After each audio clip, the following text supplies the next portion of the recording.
existe un médicament qui est largement sous-prescrit, alors qu'il a été testé et validé des milliers de fois par la science. Ce médicament dont je vais vous parler, il améliore vos capacités, vos performances et votre santé physique, mentale, intellectuelle, cardiovasculaire, respiratoire, métabolique. Il réduit vos douleurs, vos raideurs, il vous aide à protéger votre cerveau, à mieux dormir. Bref, je vais approfondir un petit peu tout ça dans l'épisode, mais comprenez vraiment, il va non seulement vous aider à améliorer votre qualité de vie, mais il va surtout vous aider à vivre plus longtemps. Pas seulement plus longtemps, mais plus longtemps en bonne santé. Si vous avez écouté mon épisode précédent, vous savez maintenant que oui, en France, on peut espérer vivre quand même assez longtemps. La moyenne est de 80 ans, donc à vous de juger si c'est assez longtemps pour vous ou pas. Mais que le problème, c'est que les dernières années de notre vie, on vit avec des pathologies qui vont altérer notre santé, notre qualité de vie et augmenter notre risque d'avoir un décès prématuré. Et ce médicament-là dont je vais vous parler, il peut vraiment inverser la tendance. Et une autre information, pas des moindres, c'est que ce médicament-là, il n'a pas d'effet secondaire, à condition qu'il soit bien dosé et adapté à vos besoins et vos capacités bien évidemment. Et pourtant, ce médicament, il est largement sous-prescrit pour plusieurs raisons, mais je pense que la raison principale, c'est tout simplement parce qu'il n'existe pas sous format pilule. Et qu'en plus de ça, la société nous a petit à petit éloignés de lui sans vraiment qu'on s'en rende compte. Je pense que vous l'avez donc deviné, ce médicament dont je vous parle depuis le début, c'est tout simplement le mouvement. Et aujourd'hui, c'est à travers ma casquette de kiné passionnée par le corps humain et notamment par le mouvement que je souhaite vous prouver à quel point le mouvement peut avoir un effet ultra puissant sur votre santé. Et bien évidemment qu'au fur et à mesure des épisodes, je vous aiderai à comprendre comment l'intégrer dans votre quotidien pour pouvoir bénéficier des multiples avantages et bénéfices dont je vais vous parler à travers cet épisode. Donc c'est parti, on commence dès maintenant. Avant d'aller plus loin dans l'épisode, je pense que c'est important que je vous définisse ce que c'est que le mouvement parce que souvent, quand on dit mouvement, on imagine sport, et en tout cas activité physique plutôt intense et encore une fois, souvent sportive, et que lorsqu'on ne se considère pas comme une personne sportive, eh bien on ne se sent pas concerné par ces recommandations-là, alors que clairement, il n'y a pas besoin d'être sportif ou sportive pour être en mouvement.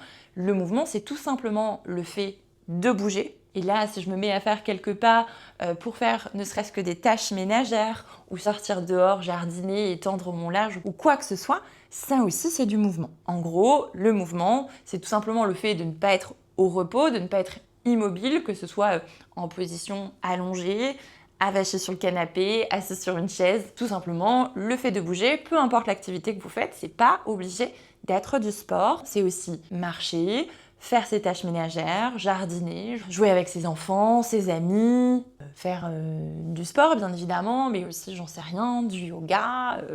Bref, il y a plein de manières de se mettre en mouvement et c'est justement de ça dont je vous parlerai au fur et à mesure des épisodes pour vous donner plein d'idées, de vous mettre facilement en mouvement, que vous soyez sportif, sportive ou non. Et puis voilà, je vous partagerai d'ailleurs dans le prochain épisode les recommandations officielles et quelques idées pour pouvoir les intégrer facilement dans votre quotidien. Voilà, maintenant que vous savez ce que c'est le mouvement, je vais donc continuer de vous donner tous les avantages du mouvement. Quoique, je vais laisser durer le suspense encore un petit peu plus longtemps, justement en vous montrant quelques chiffres qui prouvent qu'aujourd'hui, on est malheureusement de nombreuses personnes, notamment en France, à souffrir du manque d'activité physique. Il se trouve qu'aujourd'hui, en France, il y a 95% des personnes qui sont exposées à un risque de santé en lien avec un manque d'activité physique. Je sais pas vous, mais moi je trouve ça énorme, alors que je vous assure, ce chiffre il est officiel, c'est l'ANSES qui a sorti ça en 2022. Dans tous les cas, je vous mettrai toutes les sources en description et en légende de cet épisode, vous pourrez tout retrouver. Deuxième information importante, c'est que l'OMS considère que la sédentarité, donc le manque de mouvement globalement, est la 4e cause de mortalité dans le monde. C'est ouf ça aussi quand même, non? Je vous donne encore un chiffre, mais en France, chaque année, il y a 38 000 décès qui sont considérés comme prématurés et liés au manque de mouvement.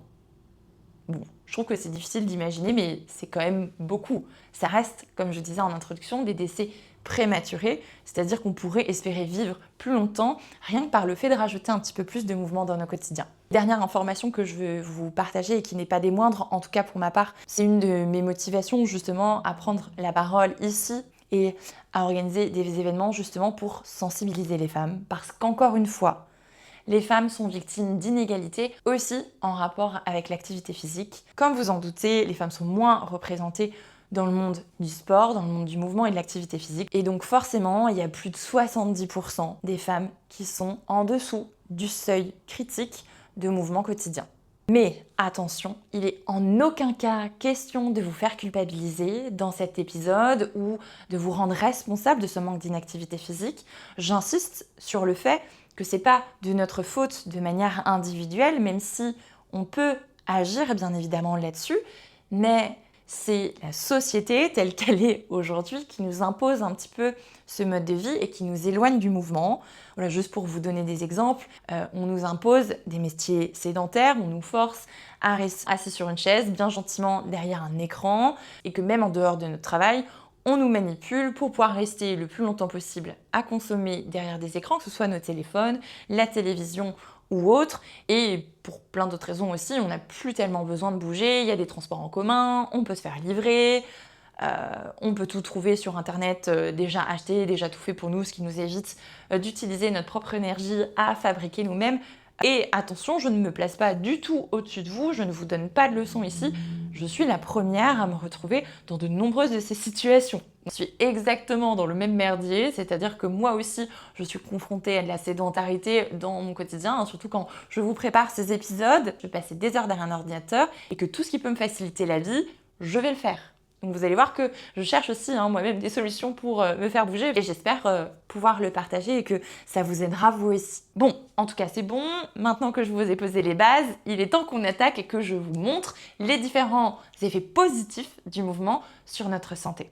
Bon allez, je commence par vous parler des différents effets sur notre corps, mais qui concernent vraiment mon territoire kiné, c'est-à-dire tous les effets positifs qu'a le mouvement sur la santé musculo-squelettique.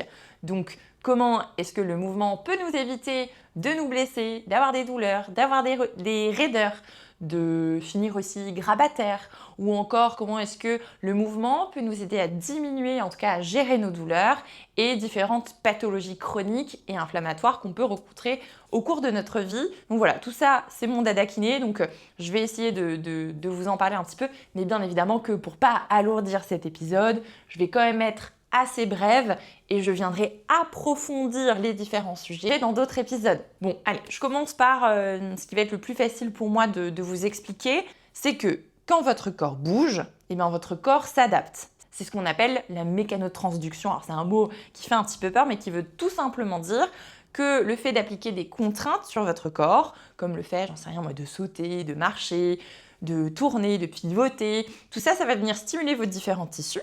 Dans tissus, j'entends vos muscles, vos ligaments, vos cartilages, vos os, bref, tous vos tissus, d'accord, qui vont venir s'adapter à ce mouvement.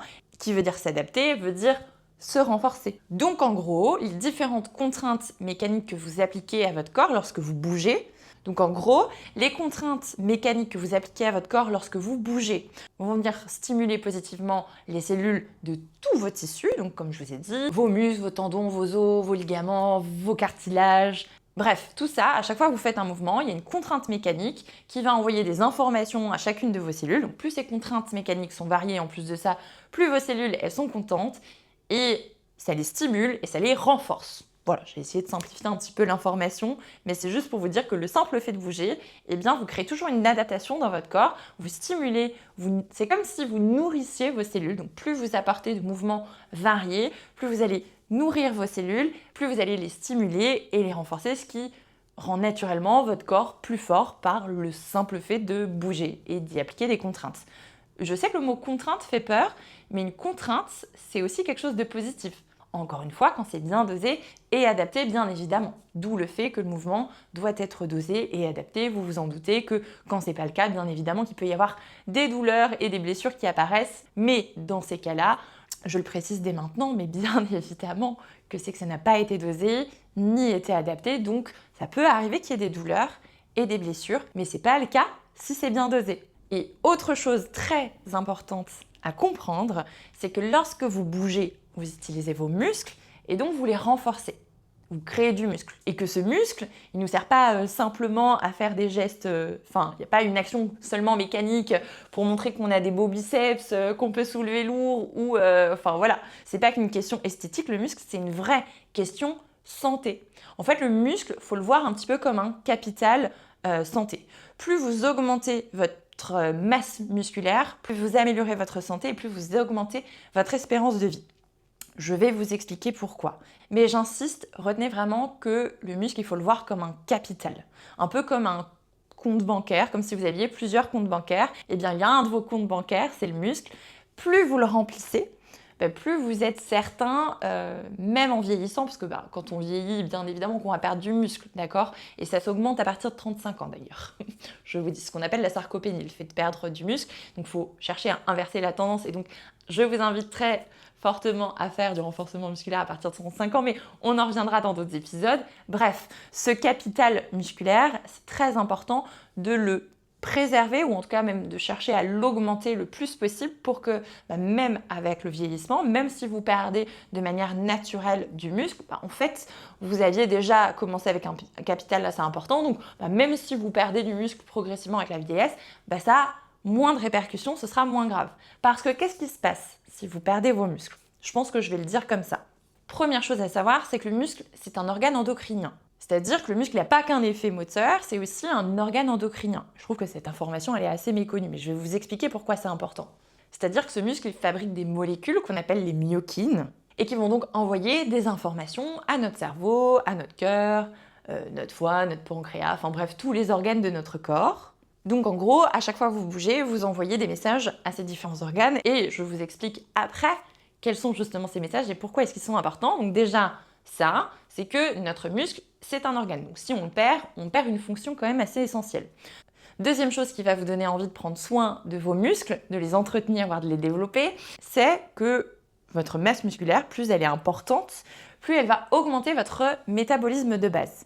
Je vous développe ça un petit peu après, mais retenez que vous dépenserez plus de calories au repos, même sans rien faire. Ce qui peut être assez intéressant pour de nombreuses choses, je vous le développe encore après. Autre information qui va vous donner envie de préserver votre masse musculaire, peut-être que ça ne vous concerne pas aujourd'hui, mais que ça peut concerner vos proches. Quand on prend de l'âge, on est victime de la sarcopénie, ce que je vous disais, le fait de perdre naturellement, le vieillissement naturel fait que l'on perd notre masse musculaire au fur et à mesure du temps, et qu'il arrive un moment où ça peut même devenir très compliqué de se bouger seul. C'est ce qu'on appelle être grabataire, c'est-à-dire ne plus réussir à bouger seul, c'est-à-dire ne serait-ce que tenir sa posture, se redresser, ça devient difficile, se lever d'une chaise, du lit, bref, en perdant cette masse musculaire, on risque aussi de perdre notre qualité de vie, notre autonomie et de ne plus pouvoir se lever du sol. Et vous savez à quel point je sensibilise là-dessus. Une personne qui ne sait plus se lever du sol, c'est une personne qui est en danger parce que si cette personne est amenée à chuter et qu'elle ne peut pas se relever, c'est une des raisons qui peut augmenter la mortalité. D'accord? Donc là, je casse un petit peu l'ambiance, mais rien que ça, plus vous prenez soin de votre capital musculaire aujourd'hui et celui de vos proches aussi, moins vous risquez de vous retrouver dans ces situations de perte d'autonomie, à ne plus pouvoir ne serait-ce que tenir votre posture, vous relever du sol. Bref, autre avantage à prendre soin de vos muscles. Autre information de pourquoi c'est important d'avoir du muscle, là ça va surtout concerner les femmes, puisque vous le savez sûrement, mais les femmes sont plus sensibles, sont plus à risque de développer de l'ostéoporose, c'est-à-dire de perdre en qualité osseuse et donc de se blesser, d'avoir des fractures. Et c'est prouvé aujourd'hui par de nombreuses études que de faire du renforcement musculaire, notamment en tout cas de l'activité physique, va diminuer la perte osseuse et donc diminuer le risque de faire de l'ostéoporose par le simple fait de bouger et d'entretenir votre masse musculaire. Cette ostéoporose, elle est due au simple fait qu'à la ménopause, l'œstrogène chute drastiquement et de ce fait, la densité osseuse va chuter de 1 à 2% par an, ce qui paraît assez peu, mais ce qui au fur et à mesure des années peut être assez conséquent. Ce qui amène qu'une femme sur deux, après 50 ans, risque d'avoir une fracture due à l'ostéoporose. Et il y a des études qui montrent que de commencer par exemple du renforcement musculaire peut faire gagner jusqu'à 8 ans de récupération osseuse en simplement 12 mois. Je ne sais pas si vous comprenez ce chiffre. C'est-à-dire que si pendant 8 ans, une femme elle a accumulé de l'ostéoporose, donc à 1 à 2% par an, eh bien en 12 mois de renforcement musculaire, elle peut retrouver sa qualité osseuse. C'est quand même assez chouette, non ? Et encore une fois, vous vous demandez peut-être comme moi, comment ça se fait que c'est pas plus prescrit ? Mais vous allez vous le dire à chaque fois, hein. Chaque effet positif du mouvement que je vais vous donner, vous allez dire, mais pourquoi aucun médecin ne m'a prescrit ça ? Bref, c'est pas grave, on va faire bouger les choses. Et d'ailleurs, je vais rebondir sur, encore une fois, l'ostéoporose. Et ce que j'ai dit juste avant, le côté grabataire, c'est que prenons l'exemple d'une femme qui, malheureusement, est victime d'ostéoporose et qui, par le manque de mouvement, a aussi perdu des qualités motrices telles que l'équilibre, la coordination, tout ça. Et bien donc, elle va avoir plus de risques de chuter. Et si elle chute, elle a aussi, à cause de l'ostéoporose, plus de risques d'avoir une fracture qui va donc conduire à l'immobilisation et qui va entraîner un réel déclin de sa santé qui peut être assez rapide. Et c'est pour ça qu'en tant que kiné, j'essaie vraiment de sensibiliser là-dessus sur le fait de, s'il vous plaît, prenez soin de vos proches, apprenez-les à aller au sol, à se relever du sol, ça va les renforcer, leur donner confiance, travailler leur coordination, leur équilibre et les aider donc à voir inverser un petit peu cette tendance qui malheureusement est une réalité. Et pour continuer de rebondir un petit peu sur les enjeux de la santé de la femme, sachez aussi que de respecter les recommandations en termes de mouvement et de renforcement musculaire peut aussi limiter toutes les problématiques en lien avec la sphère pelvienne, donc le bassin et notre périnée. Il y a quand même une femme sur deux qui risque d'avoir des problématiques avec cette zone, que ce soit en lien avec des fuites urinaires, des centres d'organes ou tout simplement des douleurs pelviennes. Et que c'est prouvé que l'activité physique, le renforcement musculaire, tout ça peut venir inverser la tendance et vous éviter de nombreux problèmes en lien. Et c'est aussi pour cette raison qu'avec Leïla, on a organisé un séjour pour les femmes. Alors si vous écoutez ce podcast, ce sera déjà passé, mais je vais vous mettre un petit lien dans la description qui vous permettra de vous inscrire sur la liste d'attente, en tout cas d'être informé si eh bien, je suis amenée à organiser à nouveau cet événement par la suite. Donc le mouvement, comme vous pouvez vous en douter, par le simple fait qu'il va renforcer notre corps, va aussi largement diminuer les douleurs, les raideurs et autres blessures et problématiques que vous pouvez rencontrer, que ce soit au dos, aux épaules, aux hanches, bref, peu importe. J'imagine que là, j'ai pas vraiment besoin de développer, en tout cas je le ferai dans d'autres épisodes si besoin, mais renforcez vos muscles. Tous vos muscles, bouger de manière variée, va diminuer largement les raideurs qui peuvent être à l'origine de douleurs ou en tout cas de problématiques mécaniques. Enfin voilà, je vais continuer encore en vous donnant d'autres exemples de patients et patientes que je vais rencontrer au cabinet et pour qui le simple fait de se remettre en mouvement vont grandement les aider. C'est toutes les personnes qui souffrent de pathologies chroniques, que ce soit de douleurs chroniques, de pathologies inflammatoires ou de problèmes respiratoires. Je vais commencer par la douleur chronique. Même si ça paraît pas logique, quand on a une douleur où on se dit il faut absolument que je me repose et que j'arrête de bouger, et justement c'est des personnes qui lorsqu'elles se mettent à bouger ont encore plus de douleur. Donc on se dit mais c'est absolument pas le mouvement qu'il leur faut. Eh bien si, d'accord, c'est juste que là encore une fois il faut un mouvement bien dosé et adapté, et ça c'est pas toujours évident de le trouver seul, c'est pour ça qu'il existe des kinés que vous pouvez consulter et qui vont vous aider. Mais voilà, juste pour finir, même s'il n'y a rien sur les imageries, sachez que le mouvement peut venir aider en agissant sur le système nerveux, en régulant le système nerveux, parce que souvent la douleur chronique, alors c'est multifactoriel, mais ça peut être dû à une sursensibilisation du système nerveux qui, à la moindre stimulation, va envoyer un message douloureux qui va être interprété par le cerveau d'une certaine manière.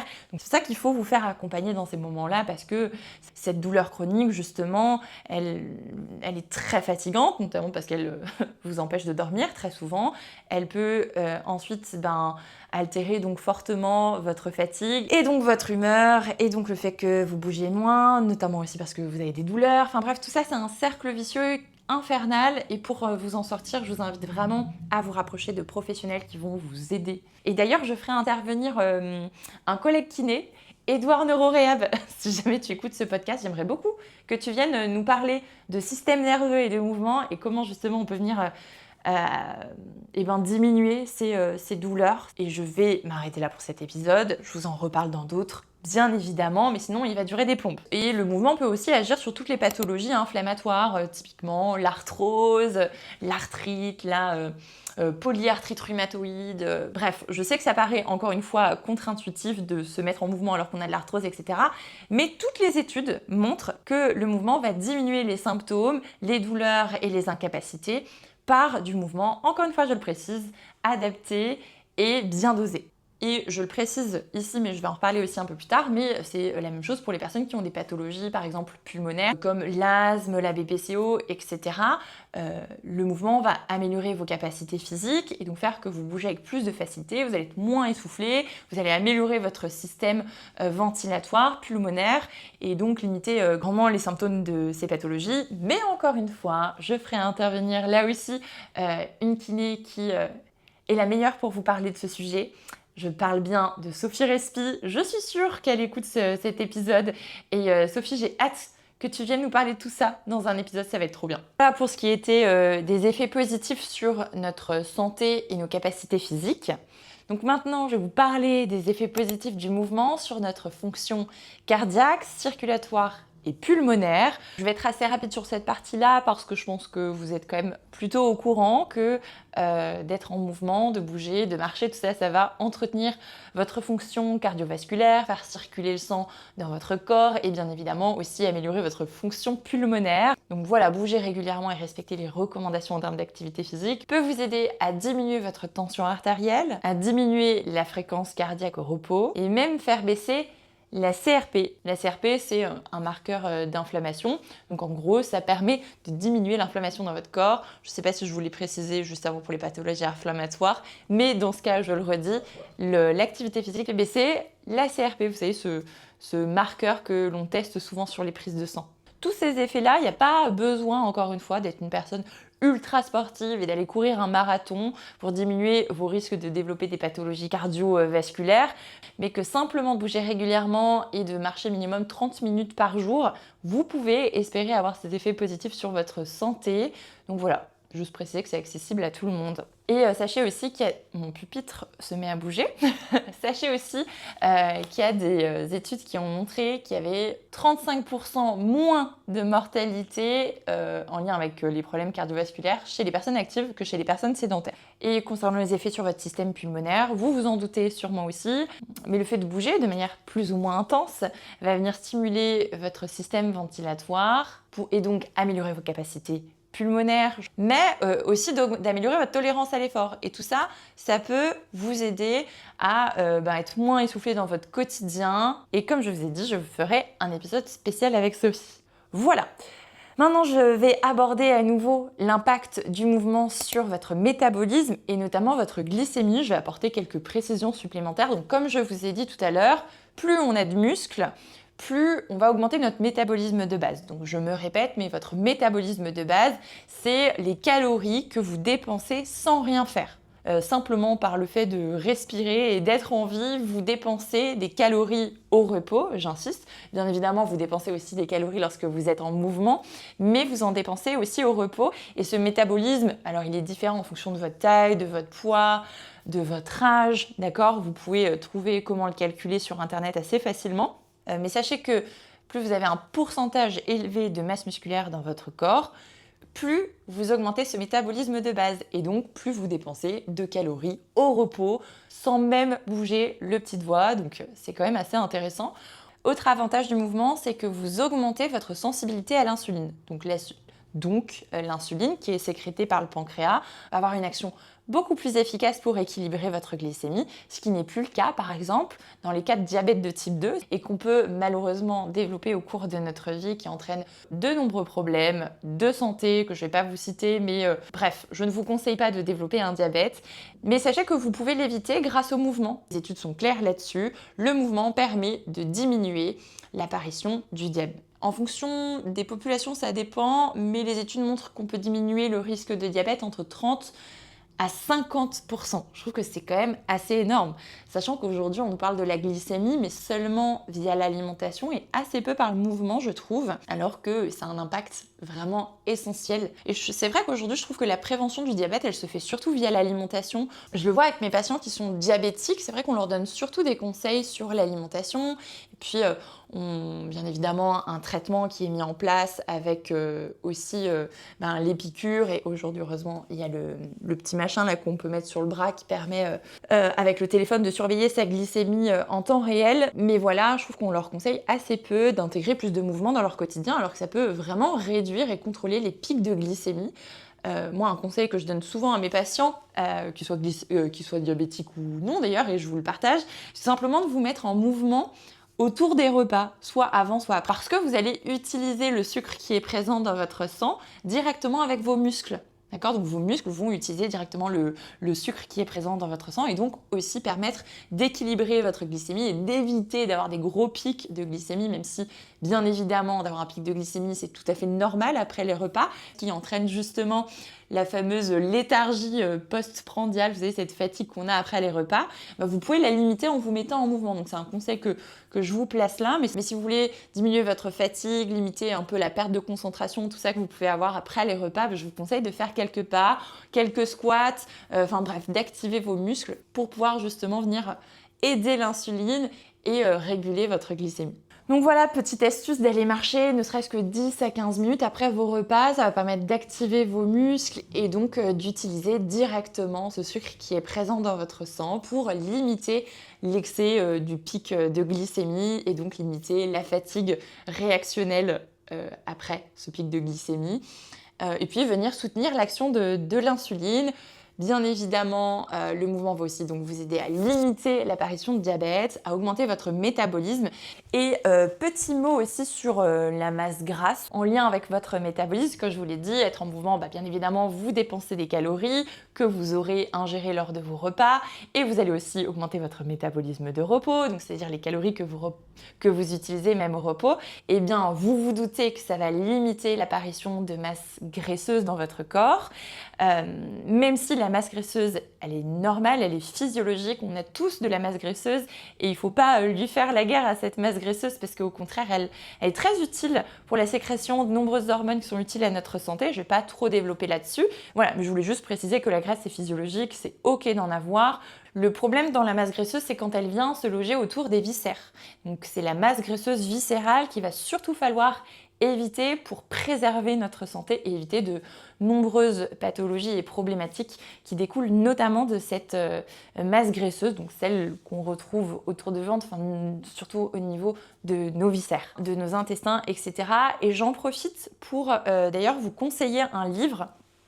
Celui-ci, je l'avais laissé volontairement derrière moi, donc le livre d'Emily Steinbach, qui est une docteure en biologie intégrative et neuroscientifique. Donc vous pouvez aussi la retrouver sur Instagram. Et son livre s'appelle « Votre santé optimisée ». Le protocole quotidien qui va changer votre vie. Bref, non mais vraiment, je vous conseille vraiment son livre. C'est une tonne de conseils ultra intéressants. Vous allez retrouver pas mal d'informations que je vous partage ici, et notamment sur comment le mouvement peut vous aider à améliorer votre métabolisme. Et à l'intérieur, elle vous donne plein de conseils pour votre alimentation, justement pour venir contrôler l'apparition de masse graisseuse viscérale. Elle vous dit à quoi faire attention, etc.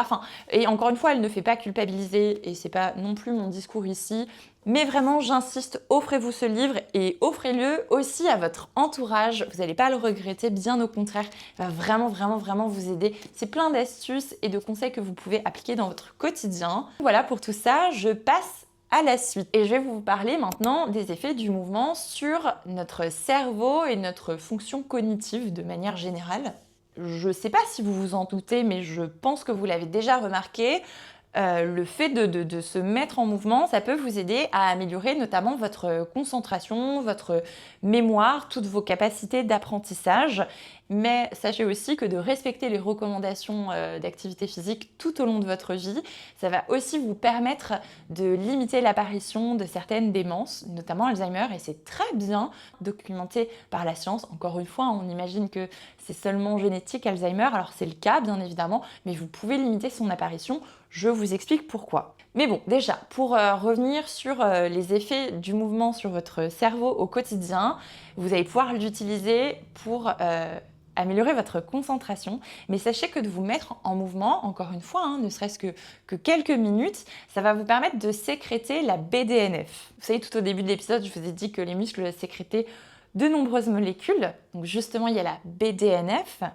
C'est un diminutif d'un terme anglais que je ne vais pas vous dire, histoire de ne pas me ridiculiser parce que j'ai un très mauvais accent anglais. Mais retenez que la BDNF, c'est comme un engrais du cerveau. C'est une substance, donc libérée par vos muscles, qui va permettre de stimuler la neurogénèse, donc la création de nouvelles connexions synaptiques entre vos différents neurones, et donc vous aider à avoir une meilleure concentration, une meilleure mémoire, prise de décision, bref, d'améliorer vos capacités d'apprentissage, de mémorisation et de prise de décision aussi. Et d'ailleurs, depuis que je connais l'existence de la BDNF, sachez que je m'impose beaucoup plus de pauses, justement, où je fais quelques pas, enfin comme je vous ai dit, je me mets en mouvement, donc je marche, je fais quelques tâches ménagères à la maison, etc.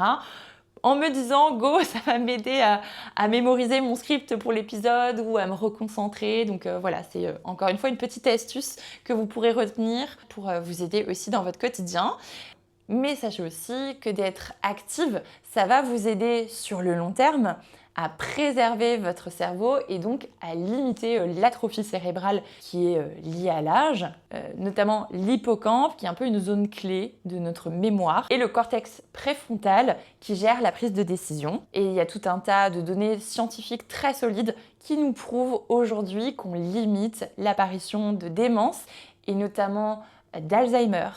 Il y a certaines données aussi qui sont assez prometteuses sur Parkinson, mais là, par contre, le lien causal est encore pas tout à fait établi, donc il y a encore quelques recherches et explorations qui sont menées pour pouvoir confirmer ou non un effet sur Parkinson, mais voilà, je vous place ça là. Et pour revenir sur Alzheimer, c'est vrai que moi j'étais persuadée que c'était surtout une cause génétique, c'est toujours le cas, mais voilà, c'est quand même rassurant de se dire que en étant suffisamment actif au quotidien, on peut aussi limiter les démences et Alzheimer, c'est quand même assez rassurant. Voilà, je vais maintenant terminer sur les effets du mouvement en parlant de ceux sur notre santé mentale, notre humeur et notre sommeil, parce que je pense que vous vous en doutez, mais le mouvement va avoir une action positive sur notre sommeil, mais aussi sur notre santé mentale et notre humeur. Je vais vous expliquer un petit peu pourquoi. Comme je le dis souvent à mes patients, parce que oui, des fois mes patients, ils viennent au cabinet, ils savent que je vais les faire bouger et puis ils n'ont pas envie, donc ils essaient de se trouver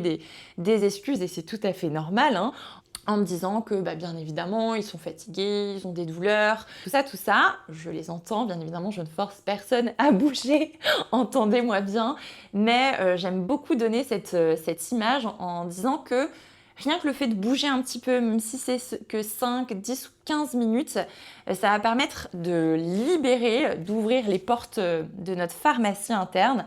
Encore une fois, je disais, les muscles sécrètent des hormones dont vous connaissez sûrement le nom, la sérotonine, qu'on appelle souvent l'hormone du bonheur, qui participe à la régulation de l'humeur, de l'anxiété.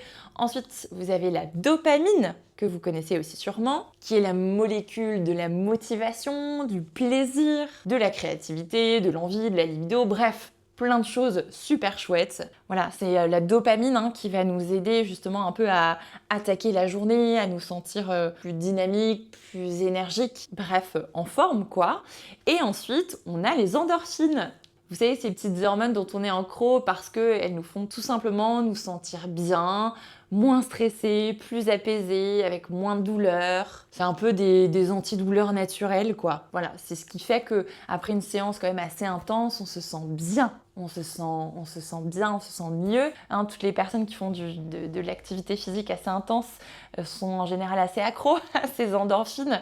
Moi, d'ailleurs, personnellement, encore une fois, pour vous donner une petite astuce, mais si un jour vous vous sentez fatigué, vous n'avez pas trop le moral ou que vous vous sentez un peu stressé, un petit peu anxieuse, moi personnellement, je sais que je me garde souvent un temps le matin pour aller courir. J'adore ça, même des fois, si je me sens trop fatiguée et que je me sens pas de courir, je fais de la marche intense, on va dire, et je vous assure que ma journée, elle a rien à voir après.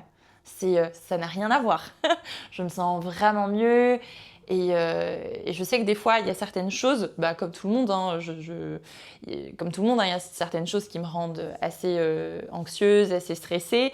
Et tout de suite, je me dis, ok Léa, tu vas marcher, tu vas courir. Et je vous assure que, alors c'est pas magique, hein, mais ça m'aide personnellement beaucoup. Voilà, ne vous privez pas de toutes ces sécrétions que fabriquent nos muscles à l'effort et qui sont d'ailleurs des précurseurs d'autres neurotransmetteurs qui vont agir sur notre cerveau. Là, ça va commencer à être un petit peu trop théorique, mais il y a la noradrénaline, mais bref, je ne vais pas rentrer dans les détails. Mais voilà, en gros, retenez que nos muscles vont nous aider à sécréter de la sérotonine, de la dopamine et plein d'endorphines qui vont avoir plein d'effets positifs sur notre santé mentale, sur le fait de diminuer nos douleurs, notre stress, notre fatigue, et nous sentir tout simplement de meilleure humeur et mieux dans notre quotidien. D'ailleurs, je me permets de parler un petit peu de la dépression parce que ça reste aussi un problème de santé très important hein, dans nos vies actuelles. Donc on a de plus en plus de risques d'y être confrontés, nous ou nos proches. Donc je permets aussi de vous dire que le mouvement a bien évidemment un effet très positif sur la diminution du risque de développer la dépression, ou en tout cas peut aussi aider à s'en sortir. Il y a de nombreuses études qui le prouvent. Il y en a une notamment qui montre qu'1 heure d'activité physique par semaine, ce qui peut être assez facilement respecté, en tout cas je pense, est associé à quand même une réduction de 12% des cas de dépression. C'est quand même pas mal déjà, 12%. Donc voilà, je vous note celle-là. Et il y a aussi une méta-analyse qui a été faite sur 218 études qui montrent que l'exercice est aussi efficace que les soins standards qui peuvent être proposés dans des cas de dépression légère à modérée. Mais attention, je ne dis pas que le médicament, encore une fois, peut régler tous les problèmes, hein, ça ne remplace pas un suivi médical sérieux. Si c'est votre cas ou le cas d'un de vos proches, rien ne vaut un suivi médical sérieux, d'accord? Mais encore une fois, je voulais juste vous dire que le mouvement, c'est vraiment un outil puissant et qui est assez peu utilisé et prescrit encore une fois. Donc voilà, et puis il y a tous les problèmes aussi en lien avec le sommeil. Hein. En France, on est très nombreux à avoir des déficits chroniques de sommeil. Et sachez que là aussi, le mouvement peut vous aider. C'est vrai que ça paraît un petit peu plus logique. Hein. Je pense qu'on s'en doute tous que de bouger peut nous aider. Je vais vous expliquer un petit peu comment et pourquoi. Ça paraît logique, bien évidemment, quand on bouge, on va créer une fatigue, notamment une bonne fatigue, parce qu'on se sera bien dépensé, on se sera vidé la tête, fait du bien, etc. Donc ça va être beaucoup plus facile de s'endormir.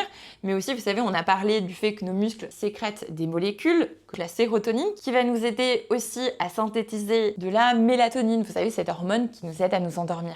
Ensuite, on l'a dit, la dopamine hein, qui va nous aider à nous sentir plus énergiques le matin et donc à régler notre rythme circadien, c'est-à-dire notre horloge interne.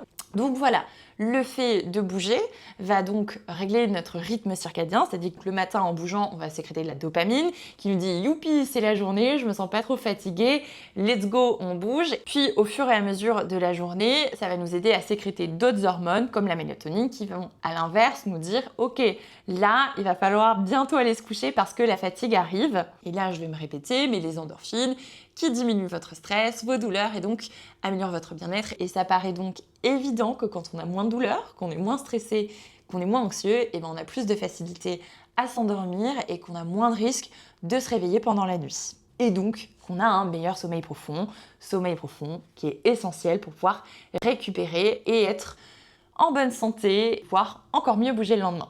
Mais attention, je le précise quand même, hein, pas d'activité physique intense le soir, en tout cas pas dans les 2 heures avant d'aller se coucher, parce que là, pour le coup, ça peut peut-être vous empêcher de vous endormir rapidement parce que de faire de l'activité intense, ça va plutôt activer votre corps et justement vous donner un petit peu d'énergie.